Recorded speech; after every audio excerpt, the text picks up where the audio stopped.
ओम सूर्य देवाय नमः। सभी मनोकामनाएं पूर्ण करने वाले और जीवन में सुख समृद्धि और धन संपत्ति और शत्रुओं से सुरक्षा हेतु सर्वश्रेष्ठ व्रत रविवार की कथा सुनने मात्र से भक्तों के सभी कष्ट दूर होते हैं, साथ ही जीवन में तरक्की के द्वार खुलते हैं। तो आइए रसपान करते हैं कथा का। प्राचीन काल में एक बुढ़िया रहती थी। वह नियमित रूप से रविवार का व्रत करती। रविवार के दिन सूर्योदय से पहले उठकर बुढ़िया स्नान आदि से निवृत्त होकर आंगन को गोबर से लीप कर स्वच्छ करती।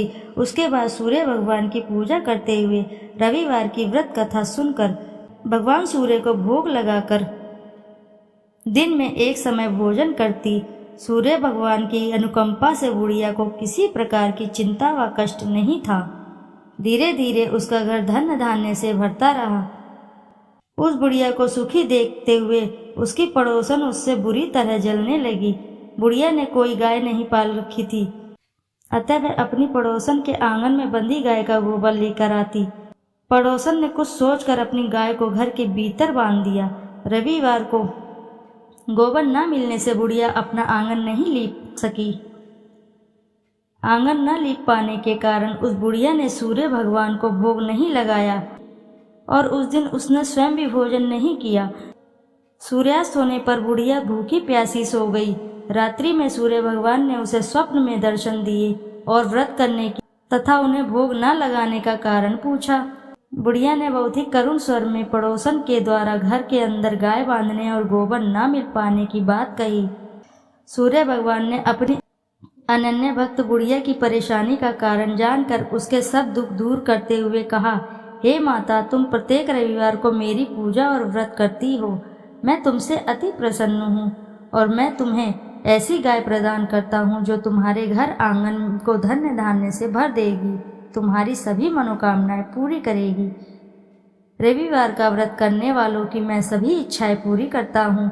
मेरा व्रत करने व कथा सुनने से बांझ स्त्रियों को पुत्र की प्राप्ति होती है। स्वप्न में उस बुढ़िया को ऐसा वरदान देकर सूर्य भगवान अंतर्धान हो गए। प्रातःकाल सूर्योदय से पूर्व उस बुढ़िया की आंख खुली तो वह अपने घर के आंगन में सुंदर गाय और बछड़े को देखकर हैरान हो गई। गाय को आंगन में बांधकर उसने जल्दी से उसे चारा लाकर खिलाया।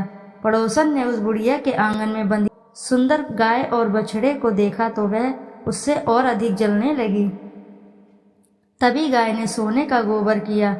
गोबर को देखते ही पड़ोसन की आंखें फट गई।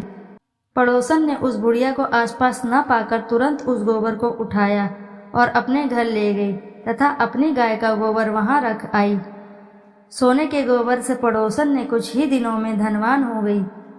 गाय प्रतिदिन सूर्योदय से पूर्व सोने का गोबर किया करती थी और बुढ़िया के उठने के पहले पड़ोसन उस गोबर को उठाकर ले जाती थी। बहुत दिनों तक बुढ़िया को सोने का गोबर के बारे में कुछ पता ही नहीं चला। बुढ़िया पहले की तरह हर रविवार को भगवान सूर्य देव का व्रत करती रही और कथा सुनती रही, लेकिन सूर्य भगवान को जब पड़ोसन की चालाकी का पता चला तो उन्होंने तेज आंधी चलाई। आंधी का प्रकोप देखकर बुढ़िया ने गाय को घर के भीतर बांध दिया। सुबह उठकर बुढ़िया ने सोने का गोबर देखा, उसे बहुत आश्चर्य हुआ। उस दिन के बाद बुढ़िया गाय को घर के भीतर ही बांधने लगी।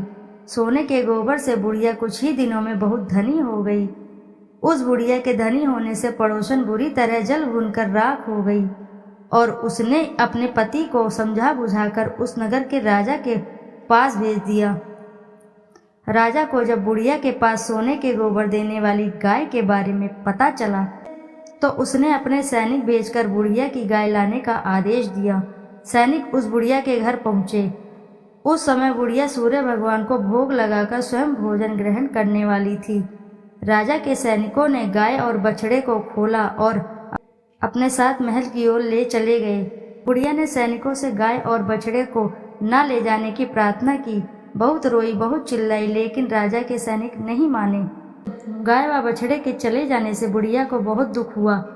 उस दिन उसने कुछ भी नहीं खाया और सारी रात सूर्य भगवान से गाय व बछड़े का लौटाने के लिए प्रार्थना करती रही। सुंदर गाय को देखकर राजा बहुत खुश हुआ। सुबह जब उस राजा ने सोने का गोबर देखा तो उसे आश्चर्य का ठिकाना न रहा। उधर सूर्य भगवान को उस भूखी प्यासी बुढ़िया को इस तरह प्रार्थना करते देख उस पर बहुत करुणा आई। उसी रात सूर्य भगवान ने राजा को स्वप्न में कहा, राजन, बुढ़िया की गाय व बछड़ा तुरंत लौटा दो, नहीं तो तुम पर विपत्तियों का पहाड़ टूट पड़ेगा, तुम्हारा महल नष्ट हो जाएगा।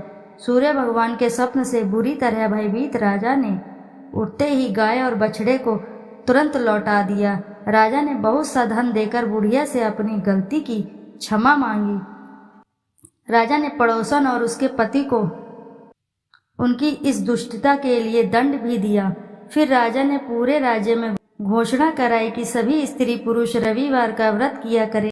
रविवार का व्रत करने से सभी लोगों के घर धन्य धान्य से भर गए, चारों ओर खुशहाली छा गई, सभी लोगों के शारीरिक कष्ट दूर हो गए। राज्य में सभी स्त्री पुरुष सुखी रहने लगे और सुखी जीवन व्यापन करने लगे।